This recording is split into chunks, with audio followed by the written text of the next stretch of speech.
Juin 1932, Royal Small Arms Factory, Enfield.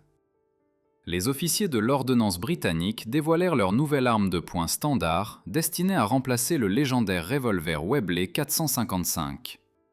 La réaction fut immédiate, l'embarras. Le nouvel Enfield numéro 2 tirait une balle plus petite, il pesait moins, il ressemblait, aux yeux des vétérans qui avaient porté le massif Webley dans les tranchées, à un jouet. Un officier l'aurait qualifié d'arme pour commis et dactylo. Le Luger allemand, quant à lui, était devenu le trophée de guerre le plus convoité de la Grande Guerre, symbole de l'ingénierie de précision teutonique que les soldats alliés risquaient la cour martiale pour voler aux prisonniers. Les Britanniques avaient apparemment répondu à l'excellence de l'ingénierie allemande par une régression. Sauf qu'ils ne l'avaient pas fait. Dans des conditions difficiles et négligées, la simplicité de l'Enfield numéro 2 se révélerait plus indulgente que l'ingénierie de précision du Luger. Tandis que les pistolets allemands exigeaient une attention constante et un entretien minutieux, le revolver britannique demandait peu et livrait de manière constante. Le problème avait commencé dans les tranchées de 1914 à 1918. Le Webley 455 était dévastateur. Sa lourde balle lente délivrait un recul puissant et un fort effet à courte portée, mais les armées de conscrits ne pouvaient le maîtriser. Le recul était punitif. La précision nécessitait un entraînement approfondi que les calendriers de guerre ne permettaient pas avec des munitions d'entraînement limitées. La plupart des tirs manquaient leur cible. Les évaluations d'après-guerre conclurent que l'armée professionnelle britannique décimée en France avait été remplacée par des hommes qui avaient besoin d'une arme avec laquelle ils pouvaient réellement toucher quelque chose. L'establishment militaire voulait un revolver qui, selon les documents de l'époque, pouvait être rapidement maîtrisé par un soldat minimalement entraîné, avec une bonne probabilité de toucher un ennemi au premier coup à des distances extrêmement courtes. Le pouvoir d'arrêt importait moins que de réellement placer la balle. L'approche allemande était différente. Le Luger P8 représentait tout ce à quoi l'ingénierie allemande aspirait. Conçu par Georg Luger en 1898 et adopté par la marine allemande en 1904, il tirait la cartouche 9 mm Parabellum à environ 1150 à 1180 pieds par seconde, produisant une énergie dans les 300 pieds-livres, environ le double de ce que les Britanniques accepteraient dans leur revolver de remplacement. Le mécanisme à genouillère était une merveille mécanique, utilisant un bras articulé qui se brisait vers le haut comme un genou se pliant vers l'arrière pour faire fonctionner l'action. L'angle de la poignée pointait naturellement. La détente se déclenchait proprement sur un stand de tir propre. C'était superbe. Les soldats alliés convoitaient le Luger comme le trophée de guerre ultime. Ses lignes élégantes et son usinage précis en faisaient un symbole de la supériorité industrielle allemande. Les officiers payaient des sommes substantielles pour des exemplaires capturés. La mystique était méritée. Le canon fixe du Luger et son axe de canon bas le rendaient précis. L'angle de pointage naturel signifiait que le tir instinctif fonctionnait. Dans des conditions propres et contrôlées, peu de pistolets l'égalaient. Dans la saleté du terrain, il demandait plus aux soldats. Le Luger exigeait des munitions chargées selon des spécifications précises. Les cartouches sous-puissantes causaient des défaillances de cycle court. Le mécanisme à genouillère nécessitait des courbes de pression constantes pour fonctionner. Les munitions chargées selon des normes variables produisaient des résultats incohérents. Le Luger pouvait être sensible à la fois à la pression des munitions et à l'entretien, surtout comparé à un revolver qui tirait mécaniquement indépendamment des variations de cartouches. Les exigences d'entretien dépassaient ce que les conditions de terrain permettaient. L'assemblage à genouillère nécessitait un nettoyage et une lubrification régulière. L'encrassement au carbone s'accumulait dans les surfaces usinées avec précision. Les ressorts perdaient leur tension. Les pièces s'usaient les unes contre les autres avec des tolérances mesurées en millièmes de pouce. Un Luger qui fonctionnait parfaitement le lundi pouvait échouer le mercredi si les conditions changeaient. Le capitaine H.C. Boys, surintendant adjoint de la conception à Enfield, plus tard célèbre pour le fusil anti-char Boys, dirigea l'effort de reconception à partir d'environ 1926. Webley & Scott avaient proposé leur conception 38 Mark IV en 1923. Le gouvernement apporta le concept à la Royal Small Arms Factory, qui modifia le mécanisme de détente, le mécanisme de verrouillage et ajouta une plaque latérale amovible pour un entretien de terrain plus facile. Au début des années 1930, l'Enfield numéro 2 Mark I entra en service, formellement adopté vers 1932. Les spécifications reflétaient des choix délibérés. Le canon de 5 pouces tirait la cartouche 38-200, nommée pour sa balle de 200 grains.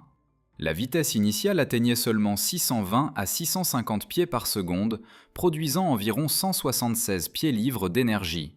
Le barillet à 6 coups et l'action à bascule supérieure avec éjecteur automatique permettaient un rechargement rapide. Le poids s'établissait à seulement 27 onces à vide, près d'un quart de livre plus léger que le Luger. La conception à bascule supérieure offrait des avantages critiques par rapport au système de chargeur du Luger et à la préférence américaine pour les barillets pivotants. L'ouverture de l'action extrayait automatiquement les 6 douilles usagées simultanément. Un soldat sous le feu pouvait vider les douilles vides et recharger en quelques secondes. Le Luger nécessitait de retirer le chargeur, d'en insérer un nouveau et d'armer la genouillère pour chambrer une cartouche. Chaque étape invitait à la défaillance. Du sable dans le logement du chargeur, un chargeur endommagé qui ne se mettait pas en place, une genouillère qui se coinçait à mi-course. La simplicité de l'Enfield s'étendait à son mécanisme. La détente à double action faisait tourner le barillet et armer le chien en un seul mouvement. La simple action permettait au tireur d'armer le chien manuellement pour une pression de détente plus légère sur les tirs délibérés. L'ensemble du mécanisme de verrouillage pouvait être accessible par une plaque latérale amovible, permettant des réparations de terrain impossibles avec les composants imbriqués du Luger. L'ordonnance britannique avait sélectionné la balle de 200 grains basée sur une théorie distinctive. Le projectile lourd sous-stabilisé culbuterait en frappant la chair, créant théoriquement des canaux de blessure plus larges qu'une balle stable de calibre similaire. Les tests sur des cadavres et du bétail dans les années 1920 et 30 soutenaient cette hypothèse. Les autorités affirmaient que le 38-200 égalait le pouvoir d'arrêt du Webley 455. Cette affirmation était optimiste. Le 455 délivrait significativement plus d'énergie avec une balle de plus grand diamètre. La vraie motivation était l'efficacité de l'entraînement. Les conscrits pouvaient maîtriser l'arme au recul plus léger avec leur allocation limitée de munitions. Puis vint le problème de la convention de La Haye. La balle en plomb originale de 200 grains souleva des préoccupations du Royal Tank Corps juste avant la guerre. La construction en plomb tendre violait potentiellement la convention de La Haye de 1899, déclaration 3, qui interdisait les balles conçues pour s'étendre ou s'aplatir facilement dans le corps humain. Il y avait des préoccupations juridiques concernant la conformité, et en 1937, la Grande-Bretagne remplaça la cartouche Mark I par la 380 Mark II Z, comportant une balle chemisée en métal de dorure de 178 grains à vitesse réduite. Ce changement nécessita de nouveaux guidons pour compenser les balistiques altérées. Le mécanisme à genouillère du Luger créait sa vulnérabilité. Contrairement au système de culasse fermée qui protégeait les composants internes de l'encrassement, la liaison à genouillère exposée du Luger accumulait facilement la saleté, la boue et les résidus de carbone. Les tolérances serrées qui le rendaient précis le rendaient également moins tolérant à la négligence. Un revolver, en revanche, n'avait aucun mécanisme d'alimentation pour se coincer. Tirait sur la détente et le barillet tournait mécaniquement. Pas de ressort à affaiblir, pas de culasse à coincer, pas de chargeur à endommager. L'armée des États-Unis mena des essais approfondis du Luger entre 1901 et 1907 après avoir testé 1000 pistolets aux Philippines et à Cuba. Le rapport officiel de l'armée conclut que le pistolet automatique Luger n'est pas recommandé pour les essais de service car sa certitude d'action, même avec des munitions Luger, n'est pas considérée comme satisfaisante. Les Américains choisirent le Colt 1911 à la place. L'Allemagne le savait. En 1927, l'armée commença à chercher un remplacement, adoptant finalement le Walther P38 en 1938. Le contraste en efficacité de production était frappant. Selon Osprey Publishing, le Luger nécessitait 14 heures-hommes pour fabriquer contre 8,5 heures-hommes pour le P38. Pourtant, les retards de réoutillage et la demande en temps de guerre maintinrent le Luger en production jusqu'en 1943. La variante Mark I Star émergea d'une décision qui créa des décennies de malentendus. Introduite en juin 1938, elle retira l'éperon du chien et convertit l'action en double action uniquement. Cela augmenta la pression de détente à environ 10 livres. L'affirmation couramment répétée selon laquelle les équipages de chars demandèrent cette modification parce que les éperons de chien se coinçaient dans les trappes de chars est largement un mythe. selon la correction de 1922 du chercheur de Forgotten Weapons Ian McCollum, citant les documents originaux de liste de changements, les vraies raisons étaient différentes. Le capitaine Boyce dit au conseil d'ordnance que le chien à éperon était une pièce très coûteuse, gaspilleuse de matériel et chronophage à fabriquer. Le fonctionnement en double action uniquement signifiait que les soldats apprenaient une technique plutôt que deux. Les tests montrèrent une différence d'efficacité au combat négligeable aux distances courtes prévues. L'étui de tankiste émis couvrait complètement le chien de toute façon. Maintenant, avant de voir comment ces armes se sont comportées au combat, si vous appréciez cette plongée profonde dans l'ingénierie britannique, abonnez-vous. Cela prend 1 seconde, ne coûte rien et aide la chaîne à grandir. Très bien, entrons dans le bilan de combat. En Afrique du Nord, l'Enfield numéro 2 servit avec les Desert Rats de la 8e armée de 1940 à 1943. Les revolvers britanniques étaient appréciés précisément parce qu'ils restaient, selon les évaluations de l'époque, hautement robustes dans des conditions de champ de bataille. Le sable du désert défiait tous les pistolets automatiques. Le mécanisme à genouillère, avec une pression de ressort minimale le maintenant fermé, était particulièrement vulnérable aux grains entrant dans la chambre. Même de petites quantités de débris pouvaient empêcher l'action d'aller complètement en batterie. Le désert occidental forçait les armes à faire leurs preuves quotidiennement. Les tempêtes de sable recouvraient tout de fines particules abrasives. Les températures oscillaient entre des nuits glaciales et des journées brûlantes. Les lubrifiants se figeaient ou s'évaporaient. Les pistolets automatiques nécessitaient un entretien fréquent que les opérations de combat ne permettaient pas toujours. Le revolver britannique, avec moins de pièces mobiles et des tolérances plus lâches, nécessitait moins d'attention pour rester fonctionnel. Le Browning High Power arriva progressivement pendant la campagne du désert. Pendant une grande partie des combats, l'Enfield numéro 2 et les anciens revolvers Webley servirent comme armes de poing principales. Les équipages de chars, les conducteurs de véhicules, les signaleurs et les officiers comptaient sur eux lorsque leurs armes principales échouaient ou que les situations exigeaient une réponse à courte portée. L'expérience de la Finlande renforça le schéma.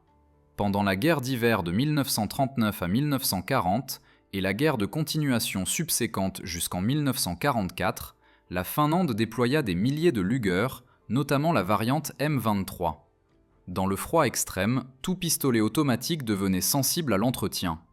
Les mauvais lubrifiants s'épaississaient, les ressorts perdaient leur tension, le mécanisme à genouillère exposé était particulièrement vulnérable aux éléments.